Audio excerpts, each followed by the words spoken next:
นี่เตือนบอกตรงเอาบ้านนี้เนาะมาอยู่ดีมีแห้งเด้อแม่เด้อส่งท้ายปีเก่าตอนรับปีใหม่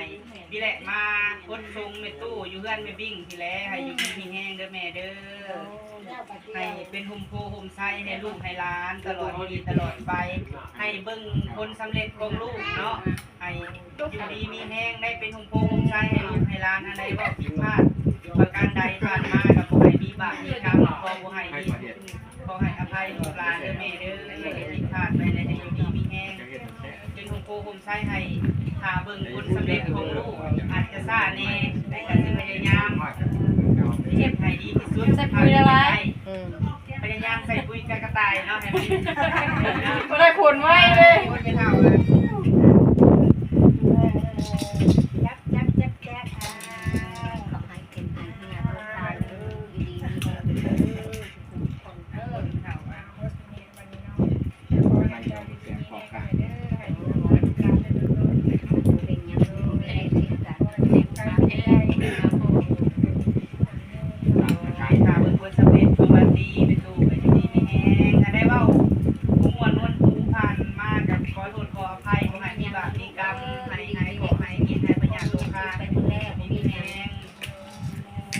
มาเป็นตู้ข้ามบ้านนี้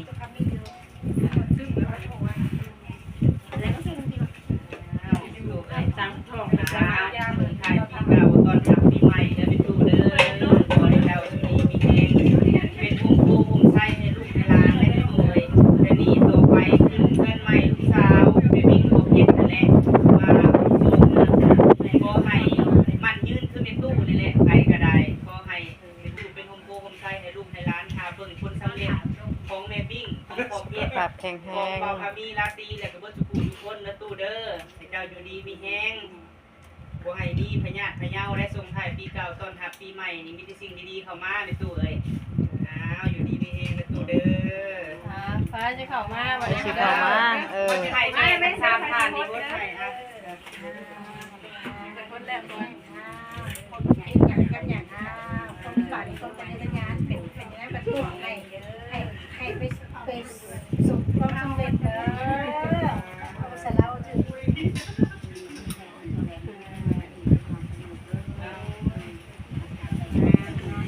คนแรก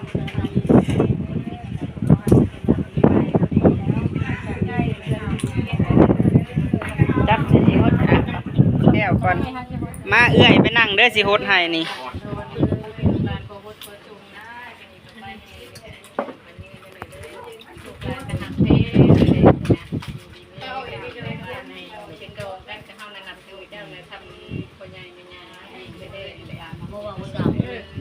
เป็นลูกสาวเป็นพี่น้องกัน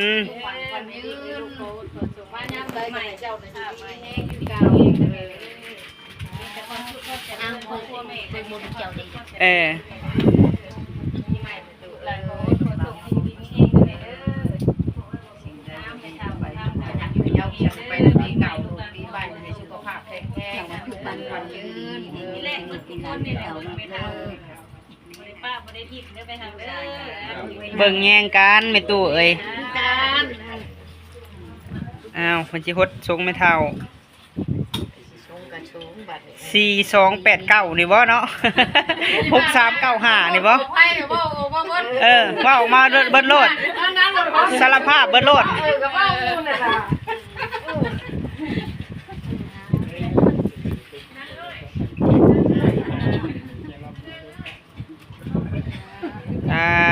ถูกอยู่ดีมีแห้งแม่ก็ได้เอาหาโอกาสนี่เนาะ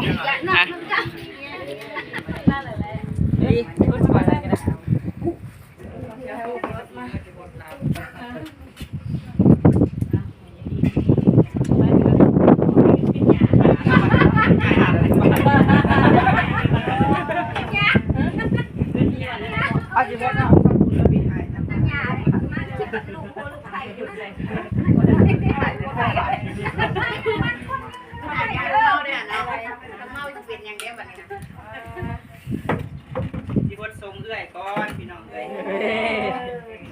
โอกาสดีเลยนะแบบ น้ำตาดี มาหายาก เรายืมก็ทำด้วย เด้อพี่น้องเอ้ยถ้าบ่มีเอื้อยเพิ่นในมื้อนั้นย้อนทีมงานใส่บุญในมื้อนั้นพี่น้องเอ้ยก็คือสิบ่มีบ่าวพมีในมื้อนี้เนาะจังได๋ก็ขอบคุณหลายๆเด้อเนาะทางเอ้ยบุญพี่น้องเอ้ยเริ่มแรกก็คือบ่าวเตียงแล้วก็สาวบุญบรรณาเนาะไอ้ชื่อจึงฮู้จักกับแม่บุญทวีเนาะพี่น้องเนาะแล้วก็ต่อมาเลยเนาะเอาจังได๋ก็น้องก็ขอฮดขอส่งเอื้อยเด้อถ้าบ่มีเอื้อยในมื้อนั้นก็คือสิบ่มีพวกน้องในมื้อนี้แล้วก็บ่มีบ่าวพมีชาแนลบ่มีน้องลาตี้พี่น้องเอ้ยก็ขอให้เอื้อยพบพ่อแต่สิ่งดีๆเนาะเฮ็ดธุรกิจการงานอันใดก็ขอให้เจ้าร่ำเจ้ารวยเจ้าขึ้นเจ้าเกินเอื้อยเด้อไปไสมาไสก็ขอให้ตลอดปลอดภัยขอให้มีผู้ใหญ่หักแพงอุปถัมภ์ค้ำสู้เฮ็ดหยังทำหยังก็ขอให้ประสบผลสำเร็จทุกประการน้องก็บ่เคยเนาะลืมบุญคุณเอื้อยหักแพงคือเก่าหักแพงคือเก่านี่แหละขอให้เป็นเอื้อยเป็นน้องกันตลอดไปเด้อ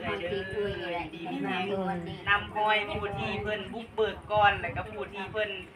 มีพระคุณเนาะพี่น้องเนาะของเฮาถ้าบ่มีเพิ่นในมื้อนั้นก็คือสิบ่มีบ่าวมีในมื้อนี้เนาะน้อยดีมีแฮงเด้อเนาะ น้องประกันเด้ออยู่ดีมีแห้งน้องไอ้ก็บ่อยากว่าร้ายอยากขาดกันเด้อน้องเด้อผู้จักบอกบัญชีให้เนาะ โอกาสนี่กับมีหน่อยเนาะพี่น้องเฮาก็บ่มีโอกาสเนาะเห็นว่าเฮาสิมีแบบนั้นเนาะบ่ให้ลูกมื้อนี้ให้2เทื่ออะไรพี่น้องเนาะ บ่เห็นน้องตั้งแต่น้อยผู้นี้ก็จนมามื้อนี้เนาะ แม่น ป้าผู้ยืนพังเลยก็น้ำตาออกแล้วได้นี่ มื้อนี้ จนเช้าเงินได้เช้าเงินล่มเนาะ แต่น้องมีบ่มีหมองอยู่ แม่เช้าเงินล่ม ไปเห็นไม่ตู้นอนอยู่ตู้อยู่พื้นเด้อบ่ถึงฉากไม่ตู้บ่ได้ผู้นี้ก็ย่านเราคนไปถ่ายคลิปไปรักดีอยู่ป่าผู้มีแต่ผู้นี้ไปรักสวยมากกับน้ำตามึงแต่แดดน้อย แม่นพี่น้องเอ้ยถ้าบ่มีเพิ่นช่วยมื้อนั้นก็คือบ่มีเฮาในมื้อนี้ ก็ดีใจน้องเลยที่เจ้าเป็นคนนำพาน้องนุ่งมาคู่มือนี้เด้อโดยฮักแข่งกันตลอด หน้าที่นี่ให้ดีที่สุดเนาะพี่น้องเท่าที่เฮาเฮ็ดได้เนาะเนาะเฮ้ย โอเคน้องเอ้ย เอาเงินจากเงินตัวตามไป บ่เห็นไอ้ผู้เห็นแม่บิ๊กผู้มีคนหมดเนาะ แม่เพิ่นมาพี่น้องเนาะ ไปตัว ดีแม่เด้อแม่เด้อ แล้วบ้าเป็นซึ่งเลยน้องเอ้ย ผู้เฒ่าผู้แก่พี่น้องให้อยู่ดีมีแรงตู้คือ แต่ กัน ยัง เด้อ อยู่ดีมีแรงยังหลุด ดีมีแรงเด้อบุญคำนำตู้โอกาสนี่ก็มีหน่อยลีพี่น้องเลยเนาะ มีหน่อยนะ ถ้า คะ เฮาบ่เฮ็ดในยามสงกรานต์เฮาก็สิบ่ได้เฮ็ดพี่น้องเลย พี่น้องแต่น้ำตาแบบอ้าวหัวดีใจเนาะรอบที่2วันนี้ แม่ แม่ป้าก็จนย่อยยุ่งยาก เห็นน้องมีเงิน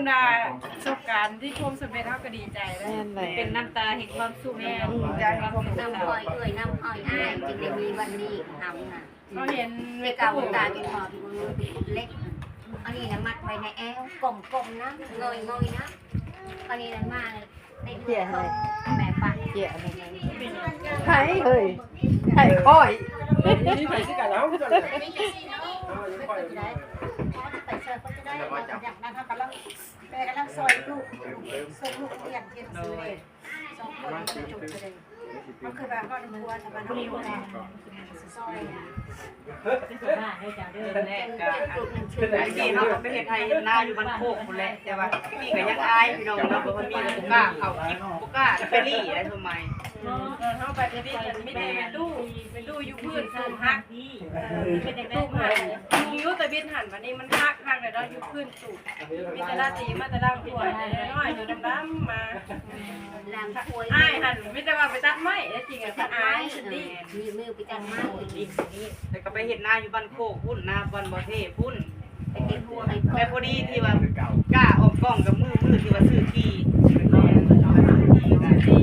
ในกรณีว่าถ้าว่าเฮาอายเฮาก็จะบ่ได้นะเฮาก็ต้องยอมรับความจริงว่าเฮาเป็นจังไดนะเฮาก็ยอมรับเนาะตะกี้ก็อายเนาะไปเคยเข้ากล้องเนาะแต่เฮาก็ยอมรับว่าถ้าเฮาอายแล้วเฮาก็สิบ่ได้นะเฮาก็ยอมรับความจริงให้ได้จากมื้อนั้นเฮาก็เคยพี่น้องไอ้ลืมเคยเข้ากล้องไว้กันบ่ได้อายปานนี้นะ ไอ้คน พวกเบงเลยหวาน เท่ากับเฮ็ดเรื่อย เอานมมากินแน่ เฮ็ดในสิ่งที่มันดีเนาะเขาก็ตามห้อยเพื่อนพี่น้องเลย ไผสิเข้ามารถเด้อบัดนี้เด้อเด้อไผสิฮดลูกหลานเด้อ รถจะบ่แถวนะ ฮดนะแม่ ไก่ซองเถื่อแล้วดีใจ ความดีใจตาความดีใจนี่นะเห็นยังบ่ได้แบบไปพอถ่ายซึ้งๆนี่น้ำตาออกโลดเฮานะตาตื้น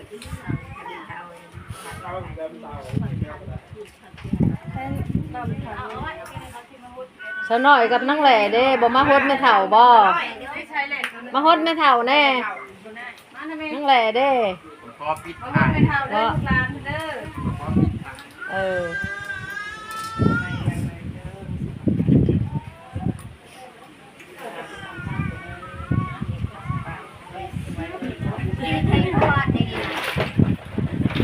พ่อบ้านนี่เด้อ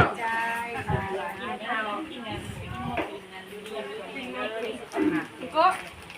มาเจ้านะมาช่วยถ่ายเจ้าเนี่ย อืม จะเป็นผู้ใหญ่แล้วอย่างที่พูดให้พอเจ้าเลย เอาโอกาสอยากได้ลูกโป่ง จะมาพี่คุณจ้า นั่งสบายแต่ก็เราไปยักลูกไปดิเล่นอีกพ่อบ้านมาแล้วพ่อบ้านพ่อบ้าน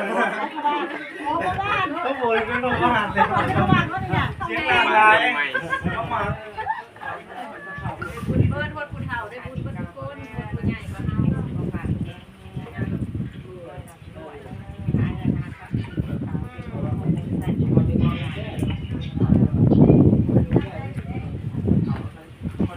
นนี้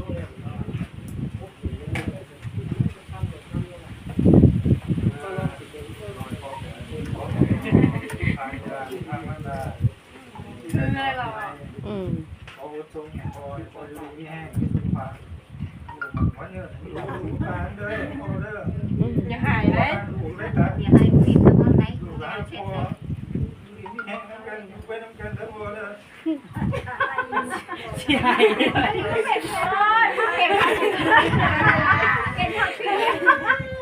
พ่อบ้านมาอยู่ อย่าหายแล้ว พ่อบ้านตายไงพ่อบ้านยังไม่ได้เรื่องพ่อบ้านนี้เรื่องเล็กๆจะไม่เรื่องอะไรเลยพ่อเลยพ่อบ้านดิแป้งไปออกว่าอะไรเนี่ยน่ามาไหนยังพ่อบ้านลูกค้าเป็นนี่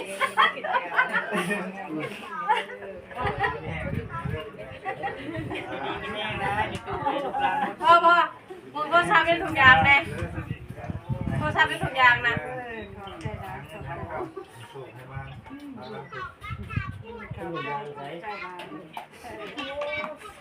มีไซน์ง่ายใหม่ว่าพ่อบ้านมาใส่ เขาเลยดึงแห้งเลย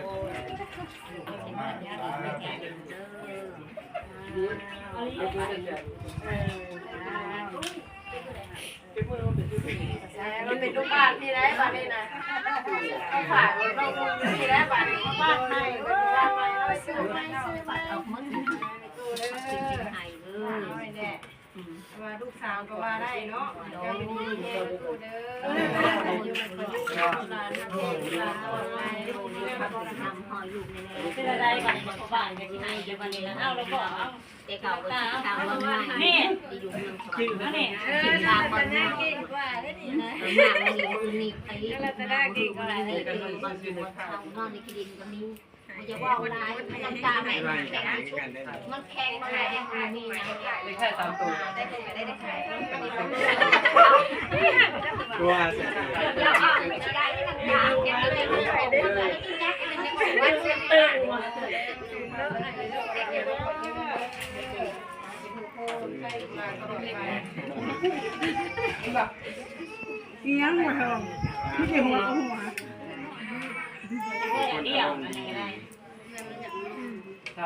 แม่ โดนไฟมาโดนเนี่ย ตุกคำให้ตุเรียกไปหน่อยเด้อวันนี้บดทรงเด้อ เอากลับ เอากลับให้เพื่อน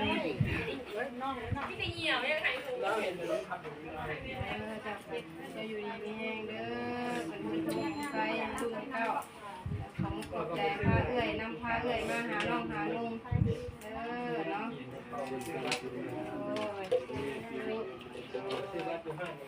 ไม่ใส่ทุกคนทุกคนนะ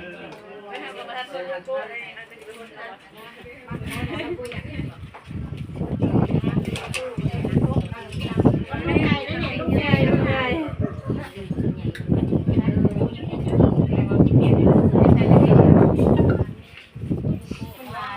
นายมันฟังบ่ได้